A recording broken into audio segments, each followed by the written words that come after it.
Скъпи селесари, ние сме пред битката за Европа.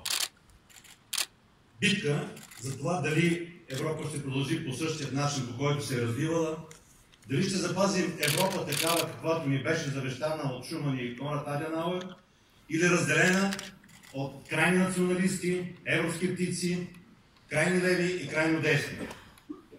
Днес ние се събираме, за да участваме на тези избори, да бъдем заедно. Аз не виждам нищо по-логично от това най-старата партия, член на Европейската народна партия СДС, и най-голямата партия, член на ЕНП, управляваща последните години, 10 години в България, да бъдем заедно. Аз смятам, че заедно ние ще успеем да постигнем резултат, който ще надхвърли очакванията на много наши злонамерени коментатори. За мен успех на тези избори ще бъдат 8 евродепутата и смятам, че това е реално.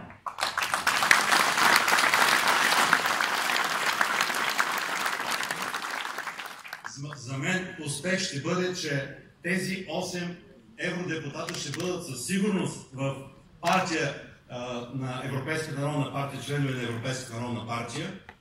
За мен успех ще бъде, ако господин Манфред Вебер, един диалогичен, динамичен, приятел на България, искрен баварец, стане председател на Европейската комисия. Това е изключително важно, защото България е получавала сериозна помощ през годините именно от Европейската народна партия. На целият този прекрасен екип, на целият този прекрасен колектив от кандидати желая успех. На всички вас да имаме щастието и търпението да се поздравим с тази победа на 26 май с 8 евродепутата. Успех! И сега думата на Бойко Борисов, лидер на политическа партия ГЕРБ, министър-председател на България, ще допусна 8 години БСП да бъдат на власт. Благодаря ви!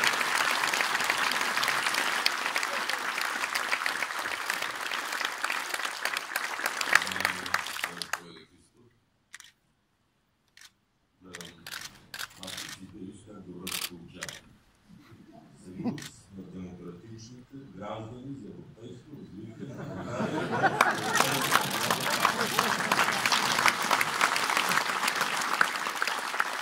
Колко естествено си дърва. Съюз, кажа, едно, разделено това. Тъй. Изборите за Европейски парламент винаги са минавали под мотото, че Брюксел е далече от България, избиране скъпо платени чиновници и не са много важни. Само, че за пакета мобилност месеци наред работа. Чартери, камиони, шофьори, деятели, транспортни работници, депутати, протести, митинги, до самия Брюксел и Страсбург.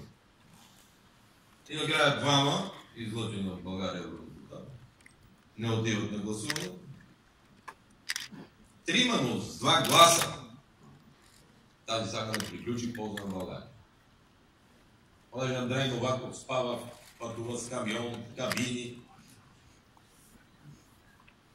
Българи отрязаха главата на транспортните работници. И сега с такива усилия работим в тази посока. Такива неща и ангажименти поемаме, за да може да мобилизираме и от други държави депутати.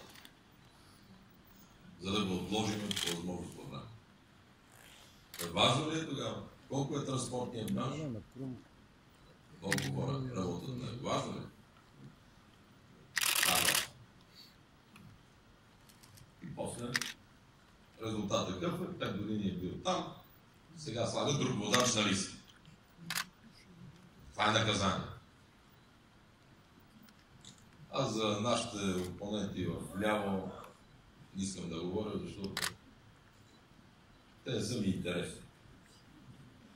Нагледал съм се, наслушал съм на всякакви кампании.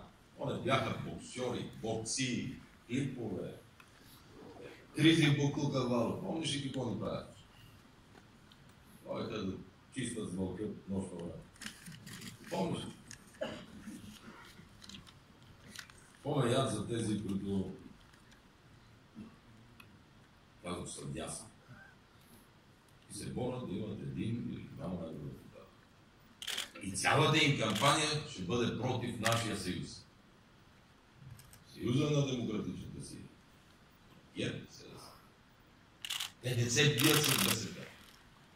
Те една дума не казват там, напротив. Те ще имат за задача не да изпратят много депутати или да управляват. Тяхната задача е да рушат нашия съюз, за да върнат БСП и ДПС на власт. Аз знам тяхните симпатизанти, като съберат и зададат този въпрос. Добре, като свалиме ГЕРБ и СДС, какво ще правим?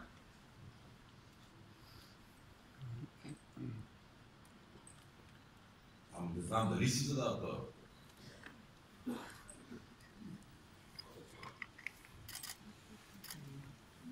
Какво ще приложат в кампанията, аз не ме интересува. То е ясно какво ще бъде. Лошо е, когато ни хванат в грешка. На конференцията ви говорих, сега пак ще ви кажа. За хората от БСП апартаментите и ниските цени са никакъв проблем. Те са свикнали да живеят в резиденции, държавни жилища от 9 септември до ден днешен. И никой не им ги взе. Те дойдоха на 9 септември 1944 година, прибраха всичко на хората. И ниви, и имоти, и добитък. А те не могат да почувстват какво се е случило и как се случва.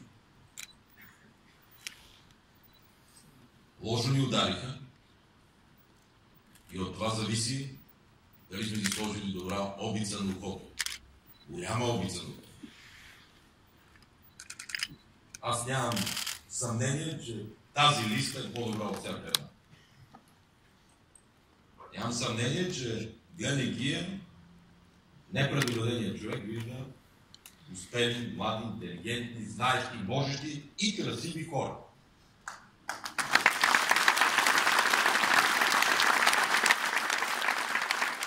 Еволюцията на Томислав Печка ме впечатли, защото не съм го слушал да говори партийно. Влиза 1, 2, 3, 4, викам Горанов и продължаваме 5, 6, 7. Горе-долу това е цикъла сутрин. Това млади, още по-млади.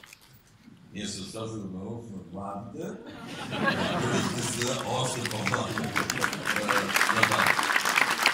Така че ви забранявам да се вкарвате в говоренето на омраза. Много са лесни. Те са видими. Хората го знаят. Ние с всичките си наши грешки продължаваме да сме първа политическа сила. Ние трябва да говорим на всеки един човек, на хората, че дори когато грешиме, понасяме си наказанията, понасяме си и си вземаме забележка и по